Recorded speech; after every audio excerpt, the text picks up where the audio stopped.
कि कोई अधिकारी कोई नेता इसमें लिप्त नहीं था। तो भाई जो एग्जाम की कॉपी होती है वो तिजोरी बंद होती है, वो तिजोरी में बंद होके बाहर बच्चों तक पहुंच गई, ये तो जादूगरी हो गई भाई, ऐसे कैसे हो सकता है। मैं सबसे पहले आप सभी लोगों का धन्यवाद करना चाहता हूं कि आपने आज हम सबके निमंत्रण को स्वीकार किया और इस किसान सम्मेलन में आप यहाँ सम्मिलित हुए हैं। पिछले 2-3 दिनों से इसी प्रकार के किसान सम्मेलन हम लोगों ने पहले नागौर में किए और कल मैं हनुमानगढ़ जिले में था, पीलीभीत में। वहां पर भी हमने किसानों को एकत्रित, संगठित और आगे बढ़ने के रास्ते की तरफ उनसे बातें की, उनकी बात को सुना, अपनी बात को रखा। शेखावाटी की इस धरती पर वीरों की जमीन है, ऐतिहासिक की मिट्टी है और यहाँ पर जब जब मुझे आने का मौका मिला है आप सबने अपार स्नेह और प्रेम दिया है, मैं आप सबका कायल रहूंगा। लेकिन आज इस मुद्दे को लेकर हम पूरे प्रदेश में सभी किसानों को उनके जीवन में जो परिवर्तन लाने की उम्मीद हम देखना चाहते हैं, किसानों के जीवन में, किसानों के परिवार में, किसानों के भविष्य के लिए हम लोग क्या कर सकते हैं। 75 साल बाद आज भी सरकारें आई और चली गई, लेकिन इस देश में सबसे मेहनती, सबसे ईमानदार, लेकिन दुर्भाग्यवश सबसे वंचित कोई वर्ग है तो वो किसान वर्ग है। इस देश में 2/3 जनता जमीन पर काम करती है, धरती का सीना चीर कर अनाज पैदा करती है, 130 करोड़ लोगों का पेट पालते हैं। उस किसान को जो मान सम्मान, सहायता, सहयोग, मदद मिलनी चाहिए, उसके बच्चों को जो भविष्य मिलना चाहिए वो मिल नहीं रहा। और मैं सवाल पूछना चाहता हूं उन लोगों से जो दिल्ली में 8 साल से सरकार में बैठे हैं। ये वो भाजपा के साथी हैं जो चुनाव प्रचार में बोलते थे कि हम किसान की आमदनी दुगनी कर देंगे। बोलो कहा कि नहीं कहा बीजेपी ने? हमने तो नहीं कहा आपको वादा करने के लिए, लेकिन बीजेपी के साथियों ने कहा आप वोट दो, हम किसान की आमदनी दुगनी कर देंगे। सारे किसान बैठे हैं, मैं आपसे पूछना चाहता हूं किसी की आमदनी दुगनी हुई किसानों की? अगर कुछ दुगनी चौगनी हो रही है तो खाद की कीमत, पेट्रोल की, डीजल की, बीज की, यूरिया की, बिजली की, ये सारी कीमतें आसमान छू रही हैं। कोई भला आदमी केंद्र की सरकार का आकर बोलने को तैयार नहीं है कि महंगाई कम करने की कोशिश भी करेंगे। आप उनसे पूछो गैस का सिलेंडर 1200 रुपए का क्यों बिक रहा है, तो कहते हैं हिंदुस्तान और पाकिस्तान। आप पूछो किसान आज भुखमरी के कगार पर खड़ा है, जो 2-3 बीघे में खेती करते हैं उस पर क्या बचता होगा, क्या पालता होगा, क्या बचाता होगा, ये सवाल पूछो तो केंद्र की सरकार के लोग, बीजेपी के साथी बोलते हैं हिंदुस्तान, पाकिस्तान, मुसलमान, हिंदू, मंदिर, मस्जिद। इसी चर्चा में लोगों को समेटना चाहता है। लेकिन मैं चाहता हूं, हम सब चाहते हैं किसान को एक ऐसी रूपरेखा देनी जरूरी है। किसान को मदद अगर आप नहीं कर सकते हो तो किसान पे जो प्रहार आपने किया था, ये 3 जो काले कानून बनाए थे, अपनी जिद में बनाए थे, और 1 साल तक किसानों ने देश की राजधानी में धरने दिए, प्रदर्शन किया, चक्का जाम किया। तो 1 साल के बाद जब चुनाव आने वाले थे तो हाथ जोड़ के बोला ये तीनों कानून वापस ले रहे हैं। मैं इसे पूछना चाहता हूं कि किसके कहने पे तो आपने कानून बनाए थे और किसके कहने पे आपने वापस ले लिए?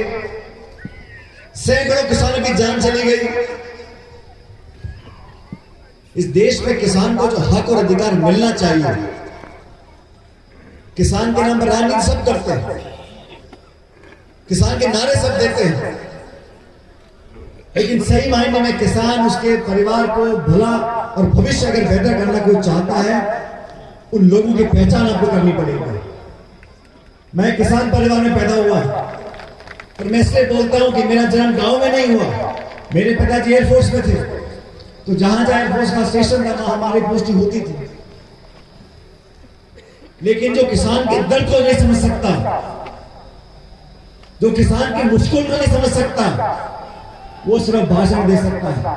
और मैं ये बात बार बार बोलता हूं जब तक किसानों के बच्चे, गरीब के बच्चे उन कुर्सियों पर नहीं बैठ जाएंगे जहां से इस देश की, प्रदेश की नीतियां लागू होती हैं, तब तक देश का कल्याण, प्रदेश का कल्याण नहीं हो सकता। जिसको पता होगा कि मुझे बैंक से अगर 50,000 रुपए का लोन लेना है, उस किसान की चप्पल घिस जाती है, जूती घिस जाती है, बैंक के चक्कर काटता। 2 बार क्लर्क मिलेगा, बोलेगा टेस्ट करके लाओ, नोटराइज करके लाओ, ये प्रमाण पत्र दो, क्या गिरवी रखोगे, 10 चक्कर काटेगा, फिर किसी दलाल को 2-5,000 रुपए पकड़ाएगा, तब जाके उसको मिलेंगे 50,000 रुपए। ये हकीकत बन गई देश की व्यवस्था के अंदर। और कोई धंधा सेठ, मोटा सामी, कोई उद्योगपति बैंक मैनेजर को फोन कर दे तो 10 करोड़ का चेक उसे घर पहुंच जाता है, बैंक मैनेजर लेके जाता है। इस वास्तविकता को समझना जरूरी है और इसीलिए हम लोगों ने बीड़ा उठाया है कि उन लोगों को सचेत करेंगे, उन लोगों को जो किसान की ताकत को कम समझते हैं। इस देश में लोगों को बांटने के लिए बहुत सी बातें बोली जाती हैं, जाति, धर्म, भाषा, प्रांत, लेकिन इन सब बातों को खत्म करने के लिए, इन सब बातों से ऊपर उठने के लिए कुछ ऐसी बातें नहीं है। जो किसान है वो किसी जाति का नहीं, जो अनाज पैदा कर रहा है, मंडी में एक मुट्ठी गेहूं की पकड़ लो, कोई बता नहीं सकता किसको किसने पैदा किया है, जाट ने, मीणा ने, गुजर ने, कुछ पता नहीं, लेकिन अनाज पैदा करने वाला, खेती करने वाला जो व्यक्ति किसान, इसकी कोई जाति नहीं है। और नौजवान हमारे साथी बहुत से खड़े यहां पर, जवानी और किसानी, ये जात पात, धर्म, भाषा, लिंग, प्रांत, इन सब बातों से ऊपर उठकर है। तो मैं नौजवानों से और किसानों से ये अपील करना चाहता हूं कि अपनी ताकत को हम लोग समझें और लोगों को विश्वास होना चाहिए कि हमारी कथनी करने में फर्क नहीं है, जो हम कहते हैं वो कर दिखाते हैं। साथी गुड़ा जी भाषण दे रहे थे और हकीकत तो ये है कि रानी गुड़ा जी भाषण देते हैं तो वो खुलकर ही बोलते हैं, तो बीच में कोई फुल स्टॉप, कॉमा, स्पीड देकर कुछ नहीं। लेकिन ये किसान सम्मेलन हम लोगों ने इसलिए बुलाए क्योंकि हम चाहते हैं कि किसानों में जागरूकता पैदा हो और किसानों की भलाई के लिए, किसानों के भविष्य के लिए अपनी कलम की हर शाही का इस्तेमाल लोगों की, किसानों की भलाई के लिए करें। इसलिए किसानों को संगठित होकर अपनी बात रखना बहुत जरूरी है। दोस्तों, जो देश का नौजवान है उसको बहुत उम्मीदें होती है लोगों से, जो इस देश की नीतियां बनाते हैं, कानून बनाते हैं, राज करते हैं। और मैंने कल भी कहा, परसों भी कहा, इस देश के नौजवान को उम्मीद हम सब लोगों से है। जो बच्चा गांव में रहता है, शहर में रहता है, मेहनत करता है, खर्चा उठाता है, किताब खरीदता है, तैयारियां करता है, एग्जाम देने जाता है और पेपर अगर लीक हो जाता है तो सबको दुख होता है। ये किसी एक नेता, मंत्री, संतरी, पक्ष, पार्टी, इसकी बात नहीं है। और बार बार अगर होता है तो उसका दुख हम सभी को होता है। और मुझे खुशी में स्वागत करता हूं इस बात का कि जो इस प्रकरण में पकड़ा जा रहा है उस पर कार्रवाई की जा रही है।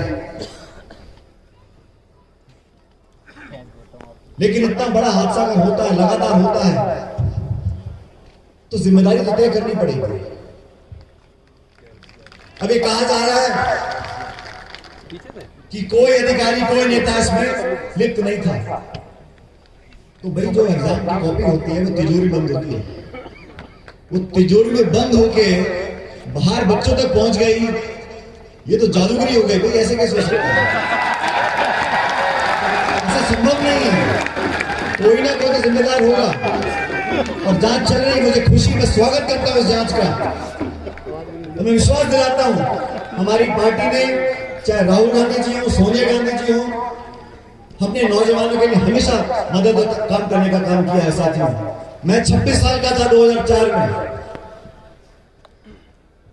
सोनिया गांधी जी ने मुझे लोकसभा का टिकट दिया और आपके आशीर्वाद से उस समय सिर्फ स्वर्गीय ओला साहब, मैं, डॉक्टर करण सिंह यादव साहब अलवर से और नमोनारायण मीणा जी माधोपुर से, हम 4 लोग लोकसभा चुनाव। गांधी जी ने जो बीड़ा उठा रखा है, 3200 किलोमीटर कोई आदमी चल रहा है, रोज 25-30 किलोमीटर चलना, ठंड में, धूप में, बारिश में, गर्मी में, वो किसके लिए चल रहे हैं? वो नौजवानों के भविष्य को बेहतर बनाने के लिए चल